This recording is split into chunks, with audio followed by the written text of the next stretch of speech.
আরে ভাই তুই কি আমার বাংলা কথা বুঝছিস না? ওই আমার গার্লফ্রেন্ড বেটা, আজকে থেকে আমার গার্লফ্রেন্ড, ছোট গাল তো আমার গার্লফ্রেন্ড। তুই কি বুঝছ না? ওর লগে আমার 3 বছর ধরে রিলেশন, হয় আমার গার্লফ্রেন্ড।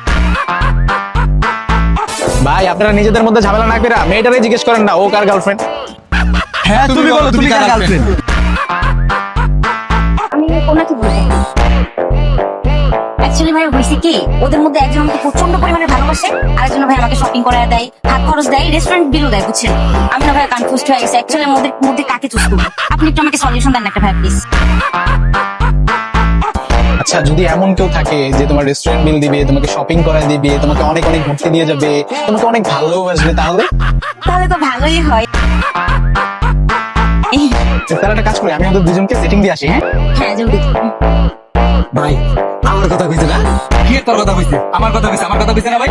তোরা দুইটার মধ্যে কার কথা বলছিস সেটা বড় কথা না, কিন্তু আমি ওর হাজবেন্ড সেটা হলো বড় কথা। কি কইতেছেন ভাই? আপনার হাসবেন্ড? আমি তোরে চিনি না ভাই, র‍্যান্ডম একটা মাইয়া দেখা হইছে রাস্তায়, এটা লিগে কথা কইতেছে। না ভাই আমি তোর বয়ফ্রেন্ডই না, আমি শিওর ভাই, ওর পিছে ঘুরে আমি নিজে প্রমাণ ভাই। আমি কিন্তু কাহিনী বুঝছি, তোরা সুন্দর করে এখান থেকে চলে যা, যা করার ওর লগে আমি বাসায় গিয়ে করবো, বুঝছ না? সুন্দর করে চলে যা, বসন থাকিস না। চল ঠিক আছে। বর্ডার একটু সাবধানে রেখে। ঠিক আছে এই যে সলিউশন করে দিলাম, পাঠিয়ে দিলাম দুজনকে। ওকে বাবু, আই লাভ ইউ। এই আচ্ছা কে কে বাবু কিসের আলাবি?